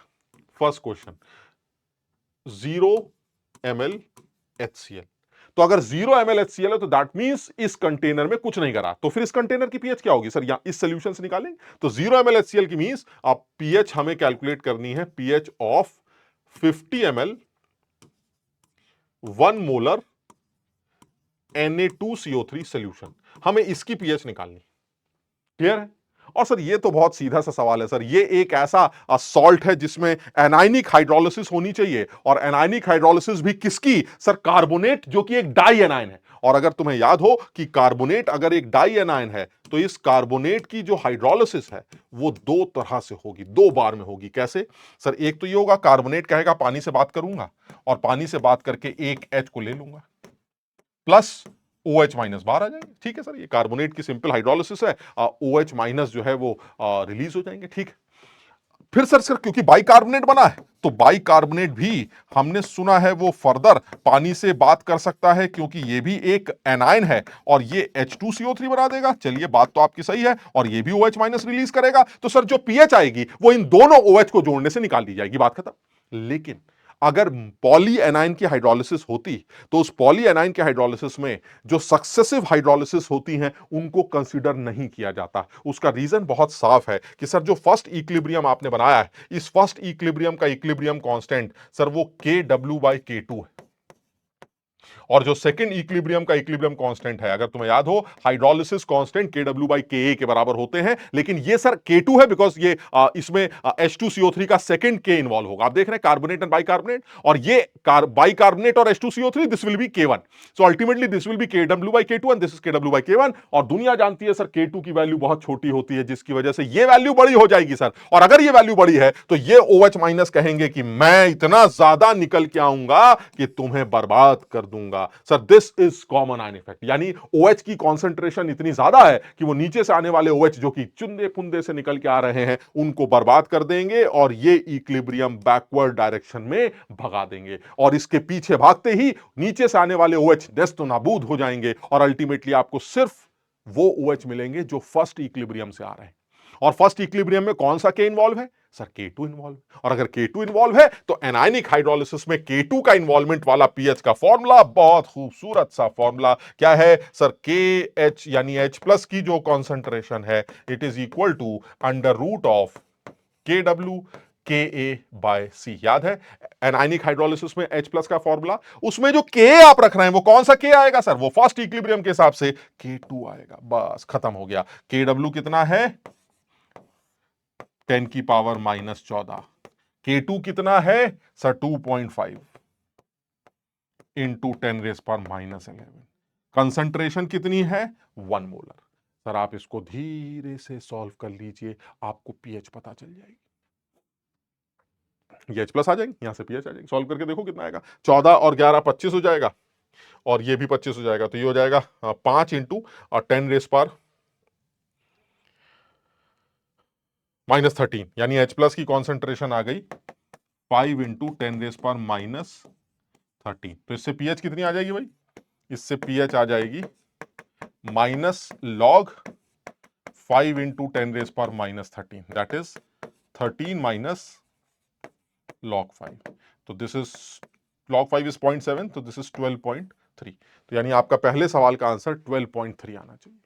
क्लियर है? देख लेते हैं, ये 12.3 हो गया। जब ये कब आएगा? जब आपने HCl गिराया ही नहीं, 0 ml HCl। लेकिन सर ऐसा तो है ना सर, ऊपर से HCl जब गिरेगा तब क्या होगा? हाँ बात तो सही। तो जब ऊपर से HCl गिरेगा तो सर सवाल बदल जाएगा। तो जब ऊपर से HCl गिरेगा तो सेकंड सवाल बनाते, 25 ml गिराते हैं, अब क्या हो सर? देखिए 25 ml HCl गिरेगा तो क्या हो? तो HCl है सर बेसिक सॉल्ट है सर, तो रिएक्शन तो होगी सर। तो इसका मतलब ये हुआ कि Na2CO3 जो आपने कंटेनर में नीचे भर रखा है वो Na2CO3 HCl से रिएक्ट करेगा और NaHCO3 बनाने लगेगा। ये रिएक्शन। अगर HCl और डालेंगे तो ये NaHCO3 के साथ भी रिएक्ट करने लगेगा। हम चेक कर लेते हैं सर, हमारे पास HCl कहीं ऐसा तो नहीं लिमिट में डाला गया हो, तो एक बार चेक करते हैं। Na2CO3 के 50 ml 1 मोलर यानी कि इसके 5 मिलीमोल, सॉरी 50 मिलीमोल। HCl डाला 25 मिलीलीटर 1 मोलर यानी कि 25 मिलीमोल। सर एकदम साफ समझ में आता है कि लिमिटिंग रिएजेंट तो हमारा HCl ही होगा। साहब हमारे 25 मिलीमोल बच जाएंगे और ये साहब भी हमारे 25 मिलीमोल बन जाएंगे। सर अब आपके बर्तन में है कौन सर? मैं हर बार बोलता हूं बच्चों को, बर्तन की आवाज सुननी अगर आ गई तो आयनिक इक्विलिब्रियम का सवाल गलत नहीं होता। बर्तन ये कहेगा देखिए ऐसा सब कुछ होने होने के बाद मेरे पास Na2CO3 है और NaHCO3 है। बिल्कुल सही है सर, मेरे पास एक तो Na2CO3 बचा हुआ है और एक NaHCO3 बचा हुआ है। कितना कितना सर? ये 25 मिलीमोल बचा है और ये 25 मिलीमोल बन चुका है सर। बाकी कुछ नहीं है मेरे बर्तन में। पानी वानी छोड़िए सर, ठीक, मैंने कहा बात तो सही। और अगर ऐसा है तो सर फिर बफर है सर। फिर तो ये बफर है। क्यों सर? ये तो आसान सा बफर है, बिल्कुल साफ दिखाई देता है। Now this is a buffer solution, this is buffer solution. क्यों बफर सॉल्यूशन है? क्योंकि आप बना रहे हैं आपके कंटेनर में एक तो बाई कार्बोनेट आयन है और एक कार्बोनेट आयन है। Now this is a buffer solution. Sir ये बफर सॉल्यूशन। एक वीक एसिड अपने कॉन्जुगेट बेस के साथ प्रेजेंट है sir. This is my weak acid and it's conjugate base is carbonate. जब ऐसा होता है तो ये बफर बनता है और इसलिए बफर में पीएच का फॉर्मूला होता है pKa plus log of concentration of conjugate base divided by concentration of weak acid. चलिए वैल्यू पुट करते हैं। व्हाट इज पीके? कौन सा पीके सर? ये वो बफर है जिसमें कार्बोनेट आयन और बाइकार्बोनेट इन्वॉल्व है सर। This is pK2। यानी अल्टीमेटली pK2 की वैल्यू कितनी है? pK2 की वैल्यू है सवाल में 2.5 इंटू 10⁻⁻11 यानी pK2 हो गया minus log 2.5 into 10⁻⁻11 plus log, sir दोनों ही लोग 25, तो ये टर्म तो कैंसिल ही हो जाएगा सर, यानी ये टर्म तो जीरो हो गया। तो आंसर आ जाएगा माइनस लॉग दिस। एक बार जल्दी से सॉल्व करो, कितना आ जाएगा? माइनस लॉग दिस कितना बन जाएगा? दिस इज 11 माइनस लॉग 2.5 है ना, तो 11 माइनस लॉग 2.5, तो दिस इज 11 माइनस लॉग 5/2 यानी log 5 माइनस log 2, तो दिस इज 11 माइनस 0.7 माइनस 0.3 यानी 0.4, तो दिस इज 10.6। सर ये 10.6 आ गया। एक बार कैलकुलेशन और चेक कर लेना, तो पीएच की वैल्यू आ गई 10.6। पहला पार्ट जो था उसमें क्या था? पहले पार्ट में सर कुछ भी कलाकारी नहीं थी। पहले पार्ट में सिर्फ Na2CO3 था जो कि पॉलीएनाइन है। पॉलीएनाइन का आंसर उसका उस पॉलीएनाइन का जो वीक एसिड वाला पार्ट है उसका जो सबसे छोटा के है वो डिसाइड करता है। सेकंड क्वेश्चन जो है वो हमारा नॉर्मल सा बफर सोल्यूशन बन गया सर। बफर का फॉर्मूला लगा दिया, अपना काम चल गया। जो तीसरा पार्ट है जरा वो देखते हैं। तीसरे पार्ट में आपने 50 ml HCl डाला है, तो मैंने कहा ठीक है अगर 50 ml डाला है तो रिएक्शन क्या होगी? एक तो आपके पास Na2CO3 और वो आपका HCl से रिएक्ट कर रहा है, तो आपका NaHCO3 बनेगा। बिल्कुल सही, प्लस NaCl बन गया, ये भी ठीक है। अब आपसे कहा जा रहा है बताइए कौन कितने कितने हैं, तो Na2CO3 जो है वो आपको 50 दे रखा था, 50 मिलीमोल, और इस बार HCl भी 50 मिलीमोल, और ये जीरो है सर। ये भी खत्म, ये भी खत्म, और ये है 50 मिलीमोल।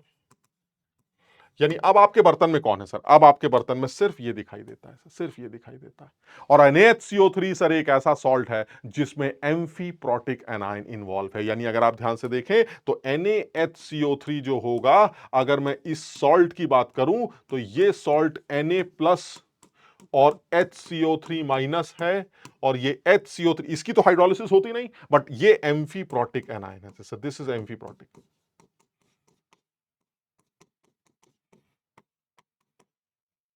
और एम्फीप्रोटिक एनायन के लिए तुम्हें बताया गया है, एम्फीप्रोटिक एनायंस की हाइड्रोलिसिस जब होती है तो जनरली उनकी पीएच जो है वो उनकी कॉन्सेंट्रेशन से इंडिपेंडेंट होती है, और पीएच का जो फॉर्मूला है वो pK1 प्लस pK2/2 से निकाल लिया जाता है। यानी यहां पर अगर ध्यान से देखा जाए तो जो पीएच निकल के आएगी वो आएगी pK1 प्लस pK2/2।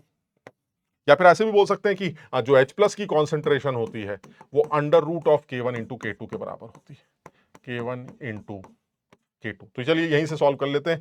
K1 कितना दे रखा है, K1 की वैल्यू है 4 इंटू 10⁻⁻6, 2.5 इंटू 10⁻⁻11। जरा जल्दी से बताओ कितना आ जाएगा। ये 2.5 इंटू 4 10 हो जाएगा, और 10 इंटू 10⁻⁻17 है ये, है ना। तो 10⁻⁻16 हो जाएगा, उसका अंडर रूट 10⁻⁻8 हो जाएगा। यानी पीएच की वैल्यू कितनी आ जाएगी, पीएच इज इक्वल टू 8। एक बार कैलकुलेशन जरूर देख लेना यार, बट मेरा पर्पस है कि तुम्हें ये बताना कि कंटेनर में हो क्या रहा, कंटेनर में चल क्या रहा। तो अगर आपने 50 ml ले लिया सोल्यूशन HCl, तो वो 50 ml पूरे के पूरे Na2CO3 को न्यूट्रलाइज करके NaHCO3 में कन्वर्ट कर देगा। और NaHCO3 अगर एक सॉल्ट है तो इस सॉल्ट की हाइड्रोलिसिस होगी, लेकिन क्योंकि इस सॉल्ट के अंदर एक ऐसा एनायन इन्वॉल्व है जो H+ ले भी सकता है और दे भी सकता है, इसलिए ऐसे एम्फीप्रोटिक एनायंस की पीएच K1 इंटू K2 से निकाली जाती है अंडर रूट करके। आप पीएच कैलकुलेशन आसानी से कर सकते हैं। क्लियर। चलिए नेक्स्ट पार्ट पे आते हैं। नेक्स्ट पार्ट में अगर 75 ml आपने HCl डाला तो क्या होगा। तो मैंने कहा ठीक है सर, अगर आपने 75 डाला तो रिएक्शन बढ़ाते हैं। सबसे पहले तो Na2CO3 आपने ले ही रखा था, तो Na2CO3 आपके HCl के साथ रिएक्ट कर रहा था और NaHCO3 बन रहा था। फिर जो NaHCO3, क्योंकि अब HCl और ज्यादा है, तो जो NaHCO3 बना वो फर्दर HCl से रिएक्ट कर सकता है और H2CO3 बना सकता है। बिल्कुल सही है। अब जरा चेक करते हैं कौन कितना है। तो सर इसके आपने 50 मोल ले रखे हैं, 50 मिलीमोल। इस बार आपने इसके 75 मिलीमोल डाले और इसके 0। यही सीन। अब रिएक्शन कैसे प्रोसीड करेगी सर, देखिए ये तो खत्म हो जाएगा, बात समझ रहे हैं। ये हमारा 25 मिलीमोल बच जाएगा और ये हमारा 50 मिलीमोल बन जाएगा। बिल्कुल सही। और ये नीचे चले जाएंगे। चलिए ठीक है, यानी ये 50 मिलीमोल है, ये बचा हुआ आदमी 25 मिलीमोल है और ये 0 है। अब ये नीचे की रिएक्शन स्टार्ट होगी सर, और जब नीचे की रिएक्शन स्टार्ट होगी तो सर ये बच जाएगा कितना, 25 मिलीमोल। साहब खत्म हो जाएंगे और ये बन जाएंगे 25 मिलीमोल। क्लियर।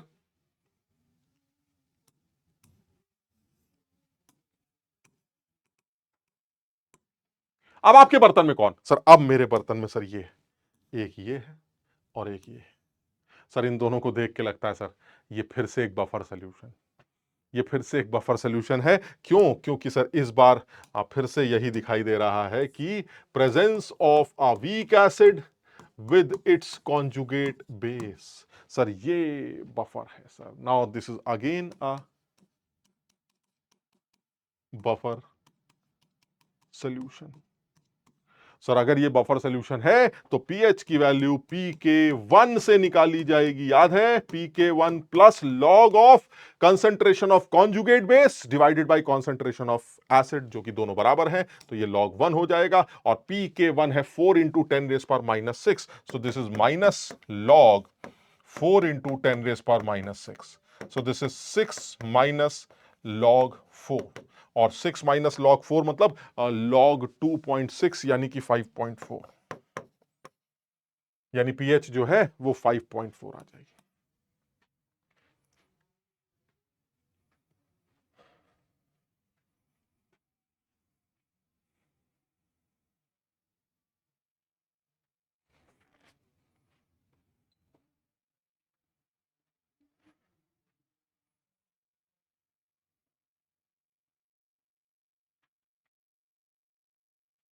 क्लियर, समझ में आया। चलिए सर एक और केस बना लेते हैं। अब 100 ml ले लेते हैं। चलिए सर 100 ml ले लेते हैं। 100 ml लेंगे तो क्या होगा, 100 ml लेंगे तो भी यही सेम रिएक्शन होगी। Na2CO3 सबसे पहले रिएक्ट करेगा HCl से और आपको क्या दे देगा, NaHCO3। और NaHCO3 फर्दर क्या करेगा, NaHCO3 फर्दर HCl से रिएक्ट करेगा और क्या बना देगा, H2CO3। अब कौन से किसके कितने मोल दे रखे हैं वो देख लेते हैं। साहब के 50 हैं, हमारे हैं 100, साहब के 0। ये 0, ये बचा 50, ये बना आपका 50। ये 50 नीचे आ गया साहब के 50, ये 0, ये 0, ये 0, ये 50। बताओ समझे बात को? यानी अब आपके बर्तन में सिर्फ कौन? अब मेरे बर्तन में सिर्फ H2CO3। और H2CO3 एक वीक एसिड है, एक डाइप्रोटिक वीक एसिड है। यानी ये H2CO3 एक वीक डाइप्रोटिक एसिड है। और वीक डाइप्रोटिक एसिड का जो पीएच है वो -log√K1 इंटू सी से निकाला जाता है। समझिए बात को। अगर अल्फा की वैल्यू बहुत कम है वो चेक कर सकते हैं, क्योंकि K1 बहुत छोटा है, तो इसका मतलब आप ये बेईमानी कर सकते हैं। तो this is -log√K1 into C. Finally it will be -log K1 की वैल्यू कितनी है? 4 इंटू 10⁻⁻6। और कंसंट्रेशन कितनी है सर? कंसंट्रेशन H2CO3 के फाइनली 50 मिलीमोल दिखाई दे रहे हैं, 50 मिलीमोल। और वॉल्यूम कितना है सर? वॉल्यूम जो है वो 100 मेरा है और 50 आपने ले रखा था पहले से, यानी वॉल्यूम जो है वो 150 है। तो कंसंट्रेशन की वैल्यू कितनी होगी? H2CO3 की जो कंसंट्रेशन है वो होगी 50 डिवाइडेड बाय, क्लियर है? कंसंट्रेशन क्या हो जाएगी? कंसंट्रेशन की जो वैल्यू आएगी वो आएगी मोल्स बाय वॉल्यूम। तो मोल्स कितने हैं? 50 और वॉल्यूम 150, यानी दिस इज 50/150, 50/150। तो जरा सा इसको सॉल्व करते हैं। This is -log√4/3 into 10⁻⁻6। अब यार इसको सॉल्व करना पड़ेगा। अब देखो कैसे करेंगे, तो एक बार देखो जरा सॉल्व करके। अब 4/3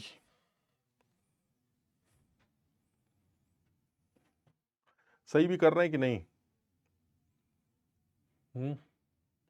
4/3 10⁻⁻6, मतलब इसको ऐसे तो लिख ही सकते हैं ना कि this is -log√4/3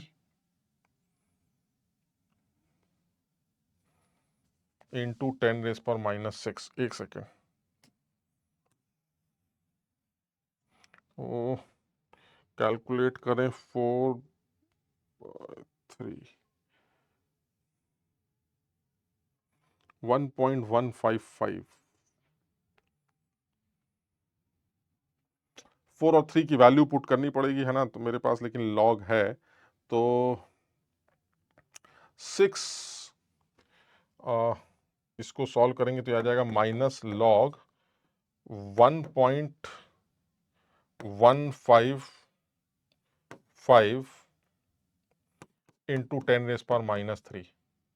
so this is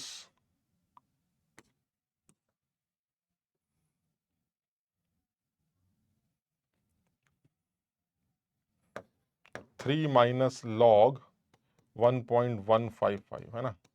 अब ये तो कुछ अजीब सा ही है। एक बार इसका सॉल्व करके देख लेना भाई। 0.06, ये 0.06 है, तो 3 - 0.06 यानी 2.94 के आसपास। अब पता नहीं, हाँ है तो ऑप्शन। एक बार चेक भी कर लेना है इसको, है ना? तो एक बार इसकी वैल्यू चेक भी कर लेना। लेकिन ये कि मुद्दा बड़ा क्लियर है, मुद्दा बड़ा क्लियर है। आसान सा सवाल है, बहुत ज्यादा मुश्किल नहीं है, किया जा सकता है। तो चीजों को ये इंपॉर्टेंट है, ये एक्सपेक्टेड है। तो ये इतने सारे सवाल अगर एक साथ आते हैं तो कॉम्प्रिहेंशन में आ सकते हैं ना, एक कॉम्प्रिहेंशन बना सकता है। और उस कॉम्प्रिहेंशन में वो इस तरह की बातें कर सकता है कि भाई मेरे पास जो है एक कंटेनर में ये पड़ा है और ऊपर से मैं ऊपर से ये टपका रहा हूं। तो आपको एक एक स्टेप्स कंसीडर करने पड़ेंगे। और आपको अगर ये पता चल जाए कि बर्तन में क्या है इस टाइम, और आप पहचान लें कि भाई ये तो बफर है, ये तो हाइड्रोलिसिस का केस है, ये तो एम्फीप्रॉडिक एनायन का केस है, ये पॉलीएनायन के हाइड्रोलिसिस का केस है, तो अगर वो केस पहचान लेंगे तो आपको सिर्फ थोड़ा सा कैलकुलेशन करना है, उसके बाद आंसर लिखना है। तो ये एक इंपॉर्टेंट कैटेगरी बनती है जो एडवांस लेवल पर सवाल बना सकती है। तो सब लोग इस तरह के सवालों का भी जरूर ध्यान रखेंगे। ठीक है, चलिए और बात करते हैं। चलिए एक सवाल जो है जेईई में पूछा गया है, चलिए वो कर लेते हैं। अब देखिए ये बड़ा आसान सा सवाल है, इसी तरह के सवाल पूछ भी लेते हैं। अब ये नॉर्मल सवाल है जो मेंस लेवल पर भी आता है, लेकिन जेईई में पूछा गया है, तो इसका मतलब ये हुआ कि सर थोड़ा सा कैलकुलेशन आ जाएगा और थोड़ी सी कलाकारी आ जाएगी, बाकी कुछ है ही नहीं। तो यानी अगर आप Ag2CrO4 की सॉलिबिलिटी AgNO3 के अंदर निकालना चाहते हैं, तो ये तो बहुत ही सिंपल सा कैटेगरी है सर। Ag2CrO4 को अगर आप सॉलिबिलिटी AgNO3 के अंदर निकालना चाहते हैं, तो एक चीज तो वैसे ही क्लियर हो गई कि सॉलिबिलिटी काफी घट जाएगी सर। इसमें कोई शक नहीं है कि आपकी सॉलिबिलिटी काफी घट जाएगी। क्यों? Because of common ion effect. ठीक, अब फिर भी अगर आप निकालना चाह रहे हैं तो कैसे निकालेंगे सर? देखिए ऐसा है, let the solubility be S. अगर मैं इसकी सॉलिबिलिटी को एस मान लूं तो ये हो जाएगा 2s और ये हो जाएगा एस, जिसमें एजी प्लस की ऑलरेडी कंसंट्रेशन कितनी है? 0.1। यानी अगर बहुत सीधा सा इक्वेशन बनाया जाए तो Ksp must be equal to AG plus की कॉन्सेंट्रेशन का स्क्वायर इंटू CrO4 2 नेगेटिव। बिल्कुल सीधा। और एजी प्लस की कॉन्सेंट्रेशन कितनी है? 2s प्लस 0.1 का स्क्वायर इंटू एस। सर इसको अगर देखें तो कुछ बेमानी कर सकते हैं। केएसपी आपको दे रखा है काफी छोटा है, 1.1 इंटू 10⁻⁻12। और बेमानी क्या करेंगे सर? एस को 0.1 के रेस्पेक्ट में नेग्लेक्ट कर देंगे तो जो एस की वैल्यू आ जाएगी वो आएगी 1.1 इंटू 10⁻⁻12 डिवाइडेड बाय 0.1 का square, that is 10⁻²। So this is 1.1 into 10⁻10। तो 1.1 इंटू 10⁻10 जो है वो इसका आंसर आ जाएगा। तो सॉलिबिलिटी जो है इतने मोल्स पर लीटर निकाली जा सकती है। ठीक है, तो ये भी एक सिंपल सा केस है जिसमें कॉमन आयन के प्रेजेंस में सॉलिबिलिटी कैलकुलेट की गई है। कॉमन आयन का केस, तो तुम ये ध्यान रखना कि हो सकता है एक सिंगल चॉइस करेक्ट में एक कॉमन आयन में सॉलिबिलिटी का केस बना दिया जाए। जल्दबाजी में गलती नहीं करेंगे बच्चे, बहुत जल्दी जल्दबाजी में गलती करते हैं, इसको 0.1 ही छोड़ देते हैं। एक्चुअली 0.1 का स्क्वायर है, ध्यान रखना, तो इट विल बी 10⁻²। सॉल्व करेंगे तो आंसर ये समझो, उसने हर तरह का ऑप्शन दे रखा है, तो जल्दबाजी में गलत नहीं होना चाहिए। चलिए और बात कर लेते हैं।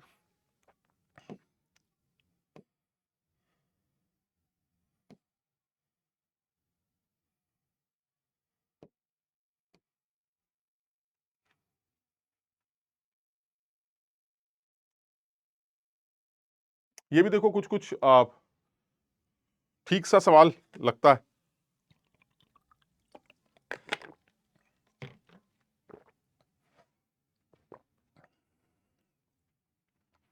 और क्या करने के लिए कह रहे हैं कि AgNH3 होल ट्वाइस प्लस का एक ये कॉम्प्लेक्स आयन की डिसोसिएशन दे रखी है, तो इसका जो के है ऑब्वियसली कम होगा, क्योंकि कॉम्प्लेक्सेशन बन यानी कॉम्प्लेक्स के बनाने का के बहुत तगड़ा होता है, तो उसके टूटने का के कम होगा, उल्टा होता ना। तो यानी ये के देखिए कम दे रखा है, 10⁻⁸। यानी एक चीज क्लियर है कि अगर मैं कॉम्प्लेक्स बनाने के की बात करता, यानी के एफ की बात करता, तो जो के एफ होगा वो 1/6.2 इंटू 10⁻⁸ होगा। आप समझ रहे हैं कि नहीं? यानी कॉम्प्लेक्सेशन के बनने का के बहुत तगड़ा होता है, जो कि दिख रहा है। ठीक, ये और भी तगड़ा होता है, 10⁻11 12 18 20 24 38, बड़े तगड़े ऑर्डर का, समझ रहे हैं? बहरहाल, तो ये एक इंफॉर्मेशन दे रखी है जिसका एक उल्टा मैं समझ गया कि अगर कॉम्प्लेक्स बनेगा तो वो तगड़ा है। केएसपी एजीसीएल का दे रखा है, केएसपी उन्होंने एजीसीएल का दे रखा है, वो है 1.8 इंटू 10⁻10। चलिए ये भी ठीक।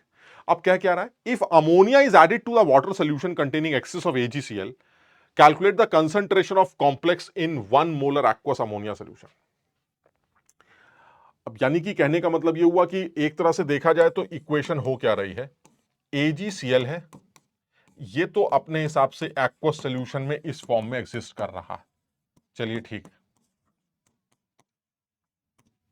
और जो Ag प्लस है ये अमोनिया के साथ भी जुड़ रहा है और कॉम्प्लेक्सेशन शो कर रहा है, यानी AgNH3 होल ट्वाइस प्लस ये भी कर रहा है। तो अगर मुझसे ये पूछा जा रहा है कि find out the concentration of this complex, तो इस कॉम्प्लेक्स की कंसंट्रेशन मुझे कैलकुलेट करनी पड़ेगी। तो थोड़ा सा अपने हिसाब से समझने की कोशिश करो कि भाई एक्चुअली कंटेनर में या रिएक्शन में हो क्या रहा। तो AgCl का एक सॉलिबिलिटी का इक्विलिब्रियम है ना, वो दिखाई दे रहा है कि AgCl का एक सॉलिबिलिटी का इक्विलिब्रियम है, और साथ ही साथ जो है आपका ये इक्वेशन भी बताया जा रहा है कि जो Ag प्लस है वो अमोनिया के साथ जुड़ भी रहा है। तो ऐसे में अगर मैं सॉलिबिलिटी को अज्यूम करूं, जो कि मुझे लगता है कि बहुत सीधा सा है, कि अगर मैं सॉलिबिलिटी को अज्यूम करूं कि इस AgCl की सॉलिबिलिटी क्योंकि काफी ज्यादा है, क्योंकि आप जैसे Ag प्लस बनेगा वो अमोनिया खा जाएगा, और इसका के वैल्यू तो तुम देख ही रहो बहुत तगड़ा है, 1/6.2 इंटू 10⁻8 है ना। तो इसकी अगर सॉलिबिलिटी को एस मान लें तो ये भी एस होगा, और ये अगर ऐसे तो नीचे भी ऐसा आएगा, और कंसंट्रेशन अमोनिया की हमें दे रखी है 1 मोलर। ठीक, तो अब क्या होगा सर, जैसे ये नीचे आएगा, नीचे की रिएक्शन स्टार्ट होगी, तो it will B S minus x, it will B 1 minus 2x, और ये आपका बनेगा x, और जैसे ही S माइनस एक्स होगा ये भी S माइनस एक्स होगा। दिस इज साइमल्टेनियस सर, ये साइमल्टेनियस की सिचुएशन है सर। अगर मैं S माइनस एक्स हूं तो आप भी S माइनस एक्स होंगे, क्योंकि हम दोनों एक ही हैं, हम दो लोग नहीं। फिर तो सर दो इक्वेशंस, अब आप इन दोनों को कैसे सॉल्व करते हैं ये आपके ऊपर है। इन दोनों इक्वेशंस को सॉल्व करनी है। पहली इक्वेशन बिल्कुल साफ दिखाई देती है कि जो केएसपी के एक्सप्रेशन बनेगा वो क्या बनेगा, Ksp is equal to S into S minus X, और दूसरा बनेगा सर इस इक्विलिब्रियम का इक्विलिब्रियम कांस्टेंट जो ये होगा, समझ रहे हो बात को, दैट इज के एफ, और वो हमारा कितना होगा, वो कितना होगा, x upon S minus x into 1 - 2x। Sir वो ये हो। अब आप देख लीजिए सर, सारी इंफॉर्मेशन दे रखी है, इससे आपको सॉल्युबिलिटी कैलकुलेट करनी है, एक्स की वैल्यू कैलकुलेट करनी है। अब आप इसको कैसे सॉल्व करते हैं ये थोड़ा सा अपने हिसाब से दिमाग लगाकर किया जा सकता है।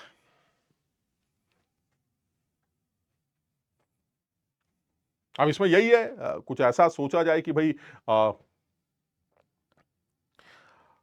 इसका इक्विलिब्रियम कांस्टेंट बहुत तगड़ा है। आप देख रहे हैं इसका इक्विलिब्रियम कांस्टेंट है 1/6.2 इंटू 10⁸। इस इक्विलिब्रियम का इक्विलिब्रियम कांस्टेंट बहुत तगड़ा है। हाँ ये ठीक है, ये केएसपी है, केएसपी का इक्विलिब्रियम कांस्टेंट वो है हमें दे रखा है 1.8 इंटू 10⁻⁻10। चलिए ठीक, इसके तगड़े होने से क्या लग रहा है, बेमानी कुछ आ रही है दिमाग में? हाँ सर, दिमाग में बेमानी आ रही है। इसके तगड़े होने से मुझे ऐसा लगता है ये रिएक्शन सामने भागती जाएगी, और अगर ये रिएक्शन सामने भागती जाएगी तो इसका मतलब ये हुआ कि सर जो हमारा ये रिएक्शन अगर सिर्फ सामने तरफ भागती जाएगी तो इसका मतलब ये हुआ सर, इसमें बेमानी अगर दिमाग में आती है तो यही है कि जो हमारा एजी प्लस, ये रिएक्शन ऑलमोस्ट एजी प्लस नेग्लिजिबल ही देखने को मिलेगा, क्योंकि जैसे ही बनेगा वो गायब हो जाएगा, जैसे ही बनेगा वो गायब हो जाएगा। तो अगर वो जैसे ही बन के गायब हो जा रहा है तो फिर ऐसे में थोड़ी सी बेमानी की जा सकती है। आप जरा इसके इसके के एफ को लिख के देखिए जरा, क्या आएगा। इसका के एफ आएगा जो कि हमें काफी तगड़ा दे रखा है, दैट इज 1/6.2 इंटू 10⁸। अगर मैं इसका एक्सप्रेशन लिखता हूं तो क्या आएगा, एक्स अपॉन, ये ऊपर एक्स है, एक्स अपॉन नीचे आ जाएगा S minus x into 1 - 2x का होल स्क्वायर, वो ये आ जाएगा।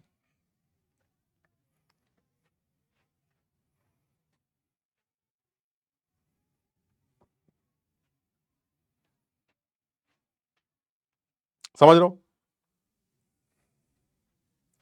अब बेमानी ये है कि सर देखिए एजी प्लस ऑलमोस्ट नेग्लिजिबल है, तो एस माइनस एक्स को जीरो मान सकते हैं, मान सकते हैं। तो ये एक्स की जगह एस हो जाएगा, यानी इस एक्स की जगह एस रख सकते हैं, ठीक। और नीचे सर थोड़ी सी बेमानी कर लेंगे सर, इसको वाई मान लेते हैं, समझ रहे हो बात को। और सर यहां पर थोड़ी सी बेमानी कर लेते हैं, 1 - 2x को 1 मान लेते हैं, एक्स की वैल्यू कम है तो 1 के रेस्पेक्ट में नेग्लिजिबल माना जाए तो ये 1 का स्क्वायर बचेगा। तो सर थोड़ी थोड़ी कुछ कुछ बेमानी जो है यहां लगाई जा सकती, और उस बेमानी से हम इसके सॉल्युबिलिटी को कैलकुलेट कर सकते हैं। मतलब आपको थोड़ा सा अकल लगाना है, कैलकुलेशन तो है इसके अंदर, थोड़ी सी अकल लगानी है, और अकल लगाकर वही चीजों को ध्यान में रखते हुए इसको सॉल्व भी किया जा सकता है।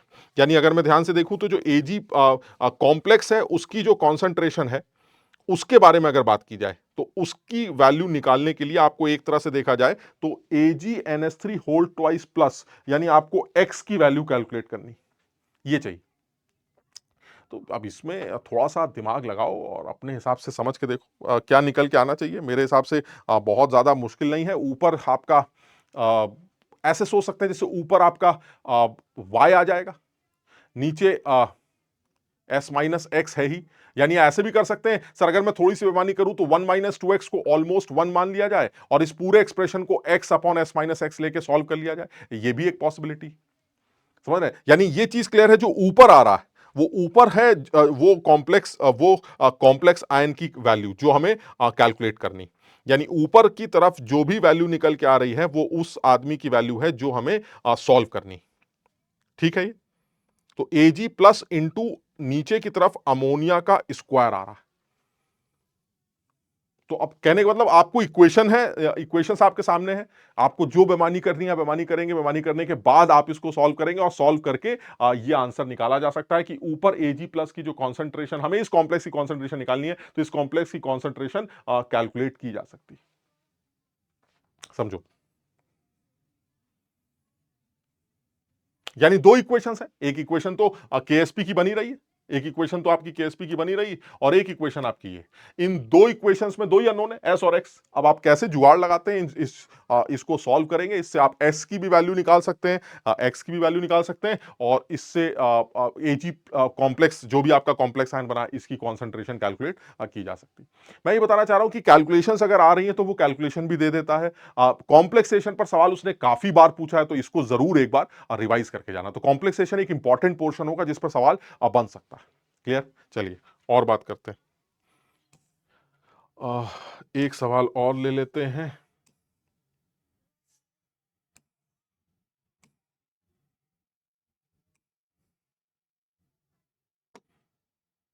जैसे ये देखिए, ये भी सीधा सवाल है, लेकिन फिर भाई ये पूछा जा सकता है एडवांस लेवल पर, बढ़िया एक छोटा ऑब्जेक्टिव बनाया जा सकता है।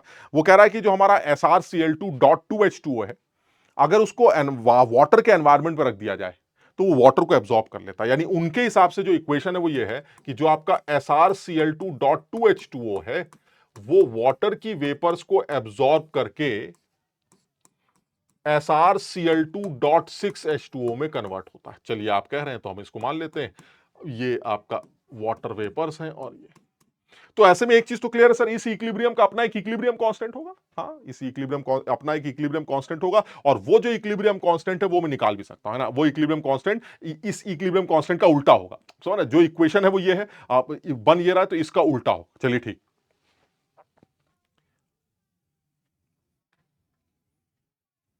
ठीक। अब करना क्या है, थोड़ा सा अपने हिसाब से समझ के देखते हैं। इस SrCl2.2H2O को एक ऐसे एनवायरनमेंट में रखा है जिसमें वाटर की वेपर्स हैं पर्टिकुलर टेंपरेचर पर। तो ठीक है सर, वाटर का जो वेपर प्रेशर अगर वो 30.4 है तो इसका मतलब 1.642 लीटर के अंदर जो वाटर की वेपर्स का प्रेशर है वो 30.4 लीटर, 30.4 टॉर। तो इसका मतलब ये हुआ, अगर मैं प्रेशर की बात करूं तो जो प्रेशर दे रखा है वाटर की वेपर्स का इनिशियल वो है 30.4 डिवाइडेड बाय 760 एटीएम। ठीक है, अगर आप इसको सॉल्व करते हैं तो ये 0.04 निकल के आता है। ठीक है ये, अच्छा। अच्छा, दूसरा, अगर मैं ये सोचता हूं कि यहां पर वाटर की वेपर्स का प्रेशर क्या है, अगर मैं इस जगह पर देखूं तो इस इक्विलिब्रियम का जो केपी वैल्यू होगा, अगर आप ध्यान से देखें तो उसके अकॉर्डिंगली वाटर की वेपर्स का प्रेशर केपी दे रखा है इसके उल्टे का। तो अगर आप यहां पर देखते हैं तो इससे वाटर की वेपर्स का प्रेशर आप कैलकुलेट कर सकते हैं।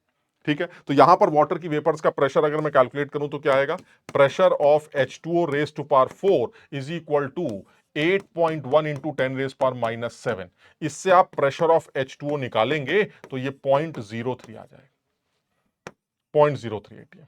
यानी जब आप इस सॉल्ट को इस एनवायरमेंट पे रखते हैं जहां पर वाटर की वेपर्स का प्रेशर 0.04 है, तो इक्विलिब्रियम तब सेट होता है जब वो 0.04 से घटकर 0.03 हो जाए, क्योंकि जब इक्विलिब्रियम बनेगा वे वाटर की वेपर्स का प्रेशर 0.03 होना चाहिए।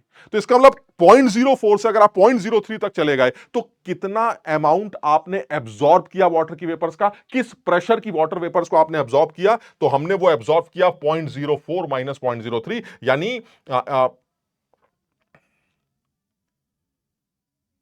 अमाउंट, या पहले मोल्स की बात कर लेते हैं, मोल्स ऑफ H2O एब्जॉर्ब कितना आ जाएगा भाई, कितने मोल्स एब्जॉर्ब किया आपने सर, 0.04 एटीएम से लेकर अगर आपको 0.03 एटीएम तक जाना है तो दैट मींस आपने H2O के 0.01 मोल 0.01 प्रेशर एब्जॉर्ब किया। और जब प्रेशर पता हो, वॉल्यूम पता हो और आपको टेम्परेचर पता हो, किस टेम्परेचर पर बातें चल रही हैं, 27 डिग्री, तो आपको पानी के मोल्स पता चल जाते हैं जो आपने एब्जॉर्ब कर लिए, और मोल से आप पानी का वेट कैलकुलेट कर सकते हैं।